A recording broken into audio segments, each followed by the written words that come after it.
Muy buenas tardes al público presente. Soy Bianca Saña, miembro de la Comisión de Proyección Académica de la Asociación Civil de Derecho y Sociedad, y en nombre del portal jurídico interdisciplinario Polemos y la Red Interdisciplinaria de Derechos Humanos REDI, les damos la más cordial bienvenida a la entrevista titulada Crimen Organizado, Consecuencias de las Pandillas y Narcotráfico en Centroamérica. A continuación presentaremos a nuestras destacadas entrevistadas. Elvira Viñas es especialista en temas de seguridad, derechos humanos y democracia conforme al sistema interamericano. Es además colaboradora independiente en la Red Interdisciplinaria de Derechos Humanos, REDI, y licenciada en Derecho por la Universidad Nacional Autónoma de México. Es además maestra en Ciencias Penales con especialización en Ciencia Jurídico Penal por el Instituto Nacional de Ciencias Penales. Ana Castillo tiene una maestría en Ciencias Criminologías y Criminalísticas en la Universidad Mario Gálvez. Tiene además una licenciatura en Sociología en la Escuela de Ciencia Política de la Universidad de San Carlos de Guatemala. Muy buenas tardes a ambas, les damos la más cordial bienvenida y agradecemos su participación en esta entrevista. Buenas tardes, gracias Bianca. Pues agradezco inicialmente a la Asociación Civil Derecho y Sociedad, a su portal jurídico Polemos y a la Red Interdisciplinaria de Derechos Humanos REDI, de la cual me congratulo en formar parte, el que me hayan invitado para tener esta conversación con ustedes. También agradezco la presencia de la doctora Margarita Castillo, que sin duda va a enriquecer el debate que vamos a sostener en esta tarde. Muchas gracias. Muy bien. Bueno, muy buenas tardes, muchísimas gracias.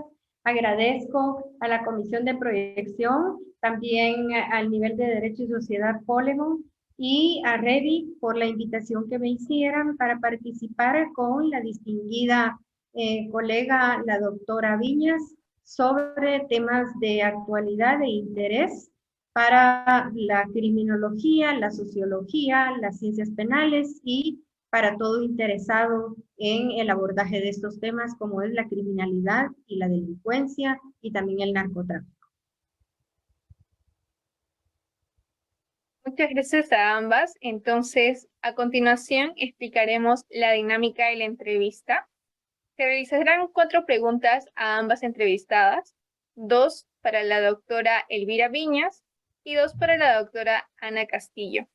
Ambas tendrán de 3 a 4 minutos para responder. Finalizada cada intervención, la otra entrevistada podrá realizar un breve comentario de 1 minuto, si es que así lo cree conveniente, sobre la pregunta o respuesta de la anterior entrevistada.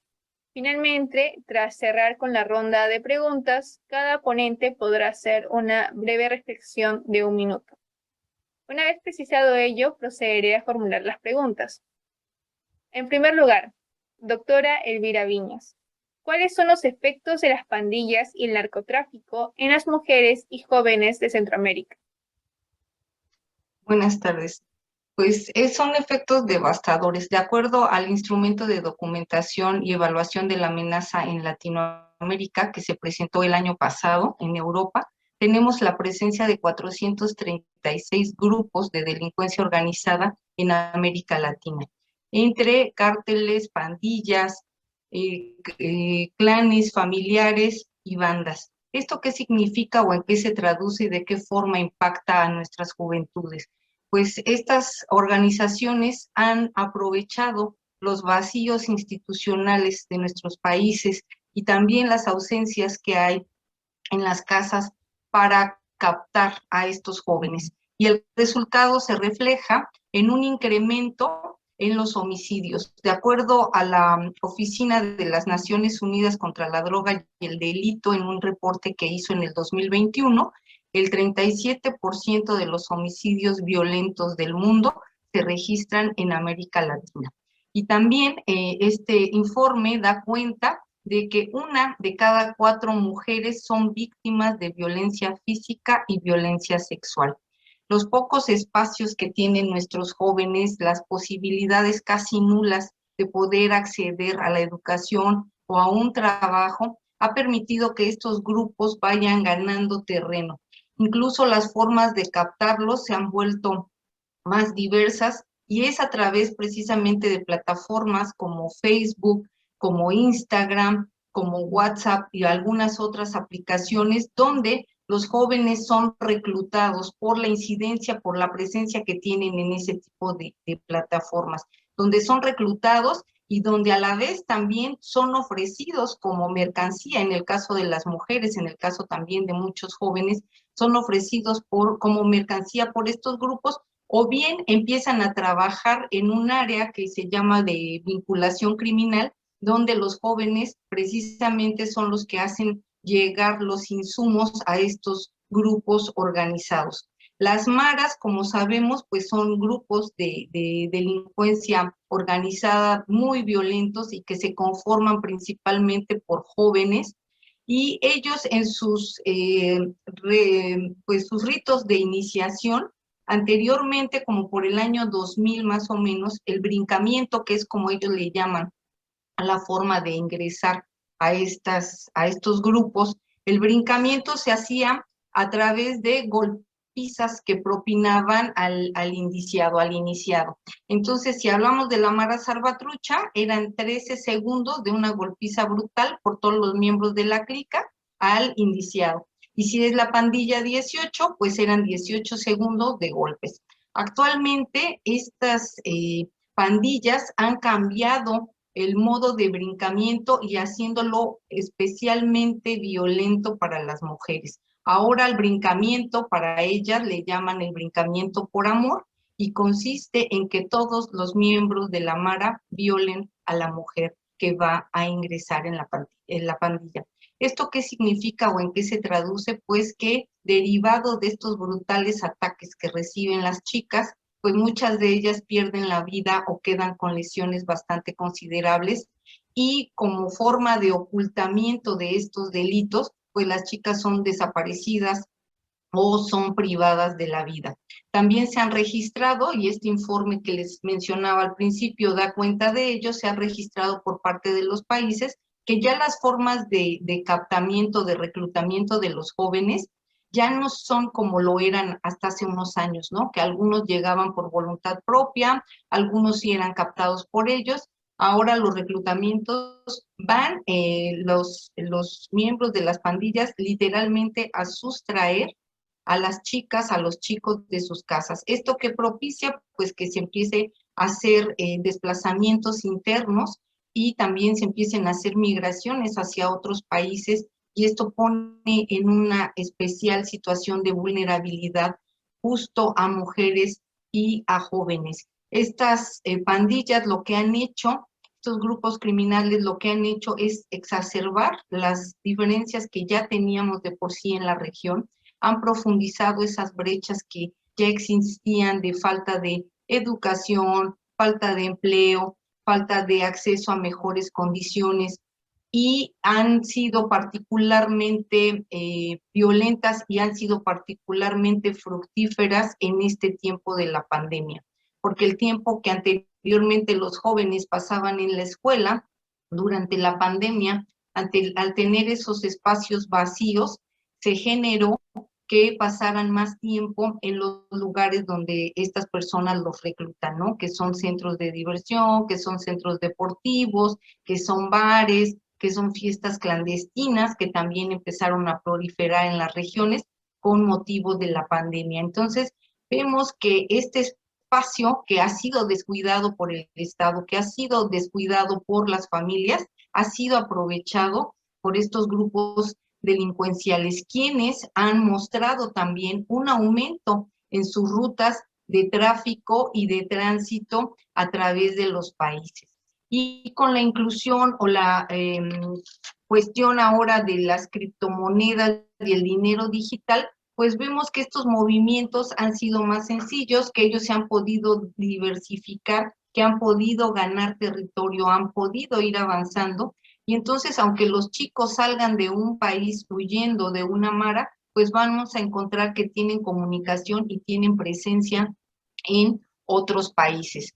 Entonces, estos espacios, les digo, desafortunadamente han sido aprovechados por estos grupos y hacen falta referentes para nuestros jóvenes, referentes afectivos y protectores que les puedan propiciar condiciones para evitar que tengan acceso con estos grupos delincuenciales.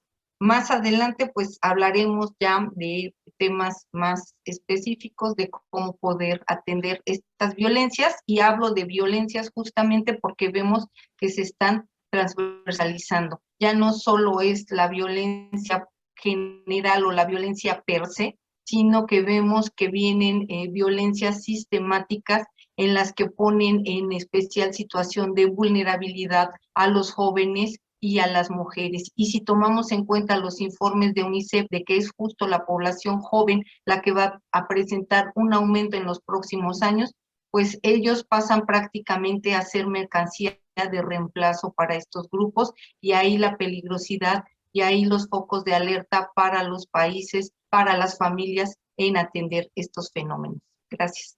En segundo lugar, tenemos una pregunta para usted, que sería la siguiente. ¿Cuáles son los impactos de las pandillas y el narcotráfico en los flujos de la economía en Centroamérica? Bueno, yo empezaría planteando o definiendo más bien el concepto del flujo económico, y podríamos comprenderlo como el desplazamiento de mercancías y dinero, o sea, empresas, consumidores, y en el lenguaje que se utiliza en el mercado, de oferta y de demanda. La otra cuestión que a mí me parece sumamente importante es el hecho de diferenciar el fenómeno de las pandillas y el del narcotráfico, porque no son en manera alguna lo mismo, pero sí podemos identificar y encontrar vasos comunicantes entre el narcotráfico y las pandillas.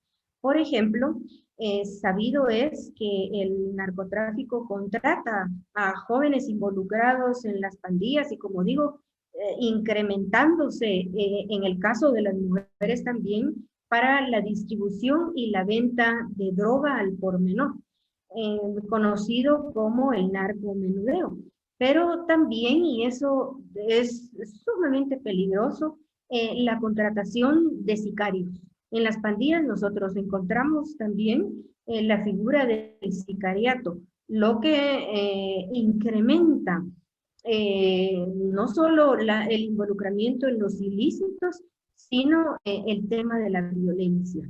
Es obvio que los ingresos dinerarios por estas actividades ilícitas y criminales forman parte de la economía ilegal, y no hay control de los estados ni de los sistemas del fisco para seguirle la pista a estos dineros.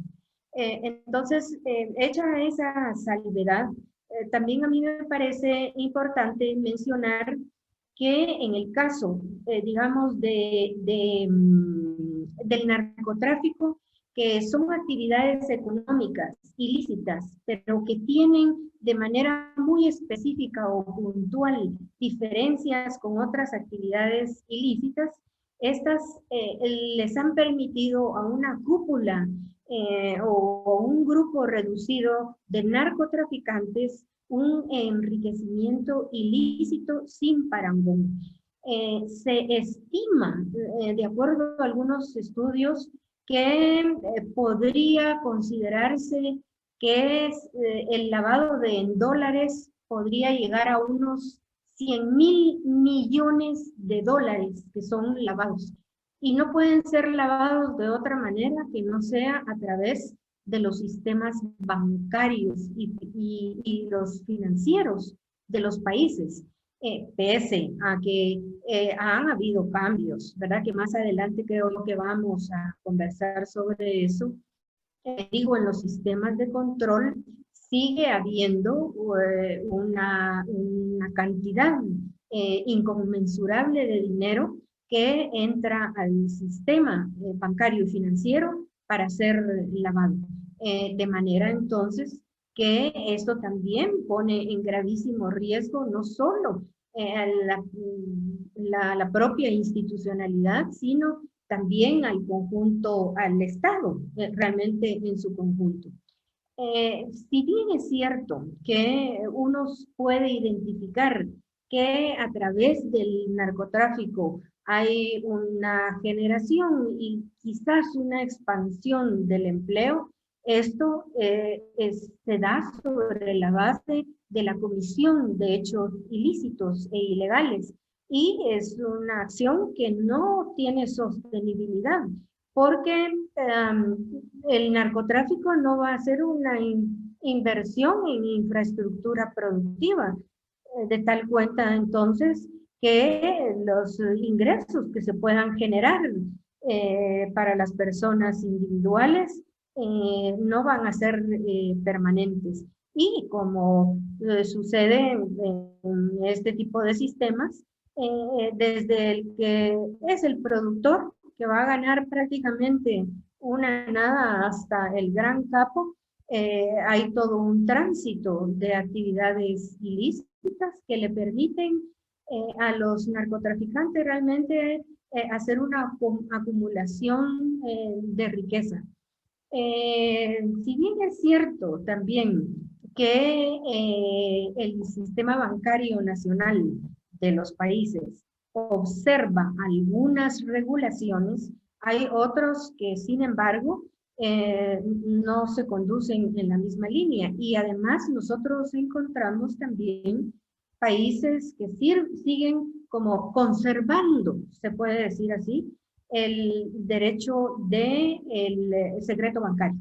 Y esto implica para los sistemas que investigan, para un ministerio público o un ministerio de investigación criminal, la dificultad de tener acceso a información que le permita seguir la trazabilidad de los rastros que va dejando la actividad del narcotráfico.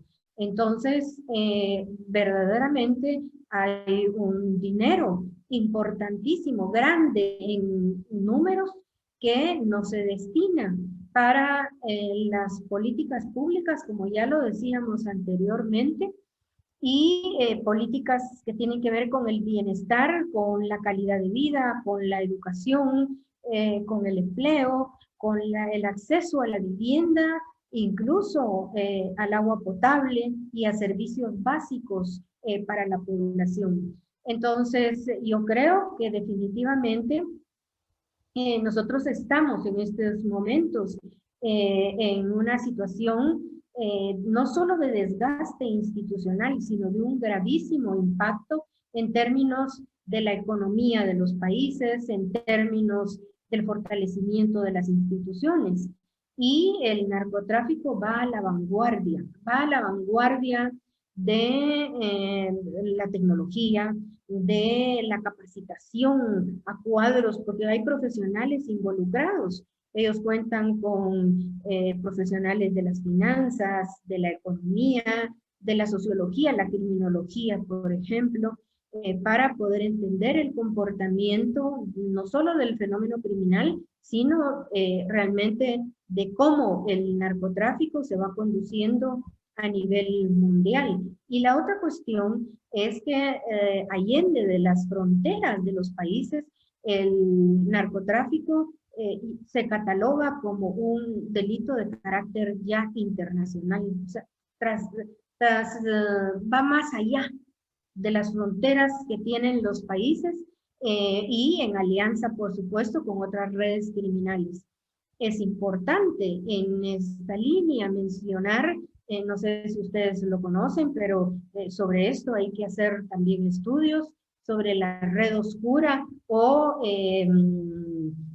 tiene incluso otros nombres, pero la red oscura es el software de Internet que permite hacer compras en línea, compras de droga en línea, y el seguimiento que se puede dar a estos casos a través de la investigación criminal son sumamente complejos, porque la sofisticación de estos sistemas de información y toda la tecnología con la que cuenta el narcotráfico, muchas veces en los países sus sistemas de investigación van a la saga. La otra cuestión también aquí que yo creo que es importante a tener en cuenta son los sistemas de información oficiales de los países.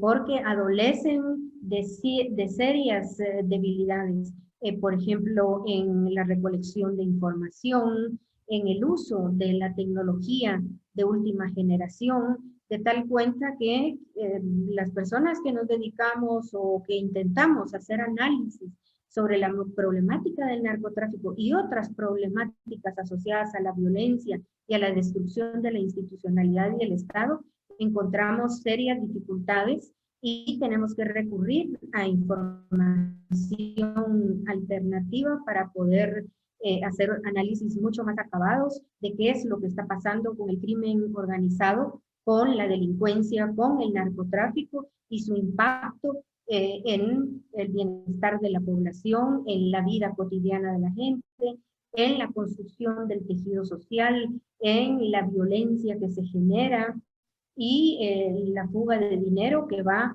a manos particulares. Una vez acumuladas riquezas de cuantía inimaginable, los narcotraficantes están en la capacidad y posibilidad de comprar funcionarios, de comprar jueces, fiscales, hasta presidentes. La región centroamericana lamentablemente tiene documentados casos de funcionarios de alto nivel involucrados en narcotráfico, en corrupción y en vínculos de asociación con el crimen organizado. Muchas gracias, doctora Ana Castillo. La siguiente pregunta es para la doctora Elvira Viñas, la cual es la siguiente. ¿Cuáles son los puntos destacables de la visión estratégica de la Oficina de Naciones Unidas contra la Droga y el Delito para América Latina y el Caribe del año 2022 al año 2025? Y gracias, Bianca. Retomando la participación tan amplia que acaba de hacer la doctora Castillo y ahondando, este instrumento precisamente de la Oficina de Naciones Unidas contra la Droga y Delito, pues tiene entre sus objetivos o entre sus metas justamente abordar temas de corrupción, porque definitivamente el narcotráfico, la delincuencia organizada, la trata de personas, el lavado de activos, el tráfico de armas, el tráfico de personas con todos los propósitos, los fines como total, no puede ser sostenido si no hay la participación de agentes del Estado, ¿no? Entonces, definitivamente, lo interesante de este documento es que entre sus propuestas está justamente revisar y fortalecer esas capacidades estatales en contra de estos prácticas corruptas que se hacen al interior de los países, ¿no? Y mejorar también y expandir el trabajo en desarrollo alternativo, promoviendo el desarrollo sostenible y el crecimiento económico en zonas rurales mediante alternativas de ingresos legales que sustituyan los cultivos de amapola y de cocaína en la región. Piensan desde este organismo que afrontando las causas raíz de esta pobreza y de esta necesidad de tener que involucrarse con estos grupos puede ser una alternativa para paliar los efectos devastadores que está ocasionando el narcotráfico. También otro de los puntos que tienen está en la promoción de los derechos humanos a nivel de la región, la igualdad de género, que son puntos muy importantes, y el empoderamiento de las juventudes, con énfasis en enfoques inclusivos. Se va a prestar, en este documento dice, se va a prestar especial atención a la inclusión y a la lucha contra la discriminación, abordando obstáculos estructurales que afecten a grupos particularmente de indígenas y a personas en situación de vulnerabilidad, para contribuir al avance de los derechos humanos. También se promoverá el derecho a las personas para que puedan acceder a medicamentos esenciales para cuidados paliativos. También para que puedan tener tratamiento a aquellas personas que se encuentran con trastornos, y este es un punto muy importante, por consumo de drogas, que puedan acceder a esos tratamientos, que puedan recibir servicios como una forma de ir menguando estos efectos que cada vez vemos, porque no solo son reclutados los jóvenes, sino también se vuelven adictos como parte de un mecanismo de retención o de sostén por parte de estos grupos. Se van a fortalecer también los trabajos transfronterizos entre países, porque la diversificación de las rutas, ahora vemos que ya el lavado de activos, y eso es un fenómeno pues muy reciente, el lavado de activos ya se está ofreciendo por grupos como un servicio.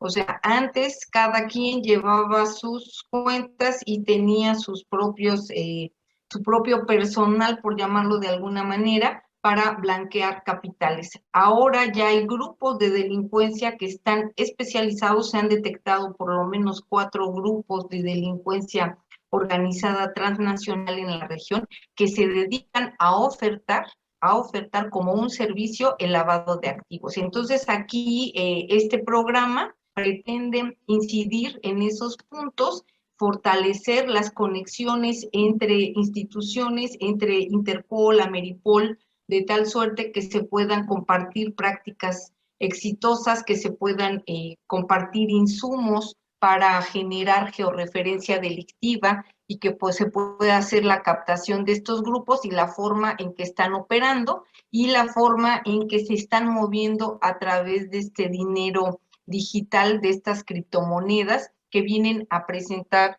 un gran reto para las autoridades en la región, porque ya se ha visto que por lo menos en las rutas de trata, que son las mismas que ya están ocupando para pasar drogas, para pasar armas, para pasar personas, en estas rutas se ha visto que ya hay países donde, de acuerdo al ANU, hay personas que quedan momentáneamente en los países esperando a que se haga literalmente una subasta por ellas, ¿no? Entonces, los traficantes están captando ofertas de Asia, de Europa, de África, de Australia, por la persona que está ahí y que está siendo subastada.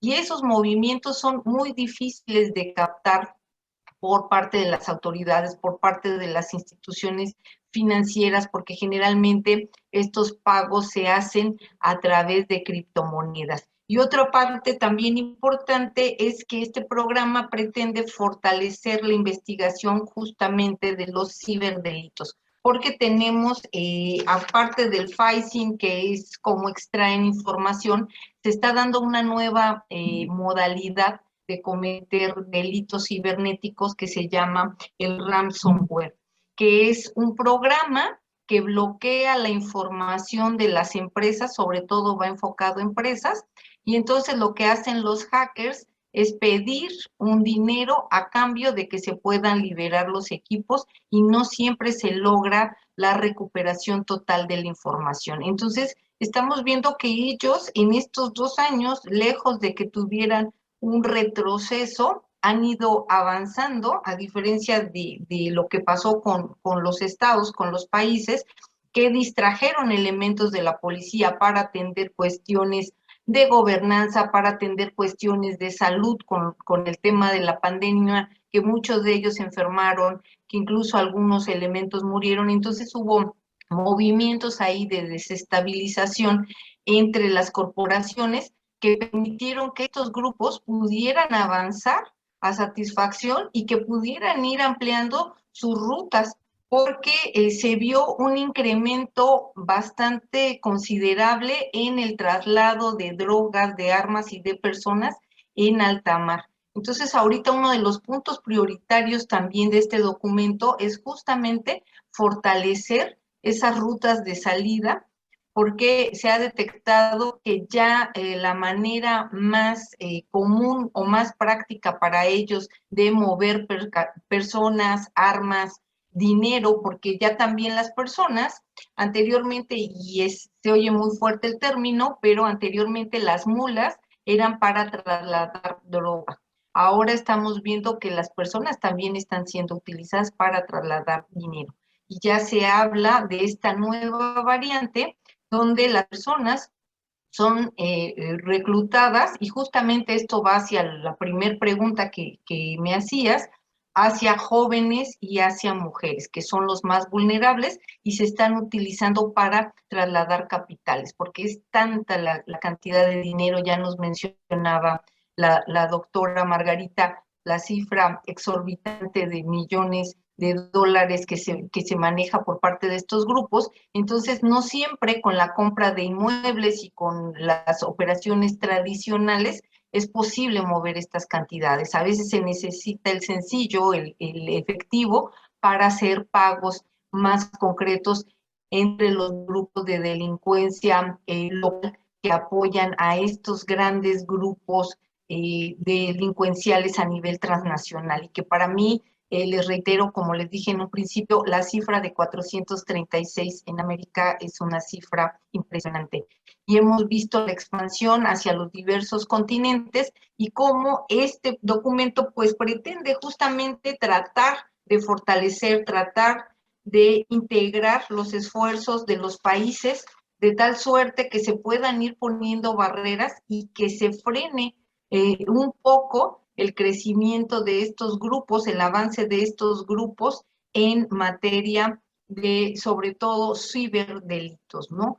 Se va a trabajar en las materias normales, pero se va a poner énfasis en los ciberdelitos y sobre todo en el empoderamiento de nuestras juventudes, porque nos estamos dando cuenta que son los jóvenes justamente los que se utilizan para trasladar, pero que además también los jóvenes tienen esa facilidad de acceder a estos sistemas informáticos con mayor soltura que como lo haría una persona de mediana o de mayor edad, ¿no? Eso sería todo. Muchas gracias. Muchas gracias a usted, doctora Liliana. Y en cuarto lugar, y finalizando, tenemos una última pregunta para la doctora Margarita Castillo Chacón, la cual es la siguiente. ¿Qué legislación, sistemas de justicia y políticas públicas se han implementado frente al delito de narcotráfico en Centroamérica?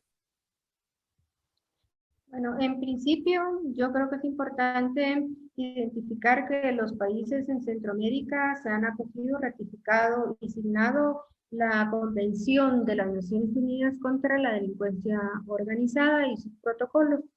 Esto es una plataforma importante de trabajo que ha permitido la elaboración, formulación y desarrollo, en algunos casos no completa, de legislaciones nacionales que se asocian a la identificación de la criminalidad organizada que ahí se define y a los delitos que aparecen en la Convención. Por ejemplo, tenemos, para mencionar algunos, el lavado de dinero y de otros activos, la trata de personas con fines de explotación sexual, también de explotación laboral, y otros delitos concernientes a la criminalidad organizada. Esto también para los países, pese a que no hay una uniformidad, digámosle, en términos incluso del manejo de algunos conceptos de orden jurídico, sí hay un empate importante y una consideración común de que es necesario enfrentar la criminalidad organizada, dada no solo la magnitud de esta, sino cualitativamente los niveles de especialización a los que se ha llegado y el uso de las tecnologías de la información y la comunicación y todos los sistemas informáticos. Entonces esto nos pone de cara a una criminalidad organizada altamente peligrosa.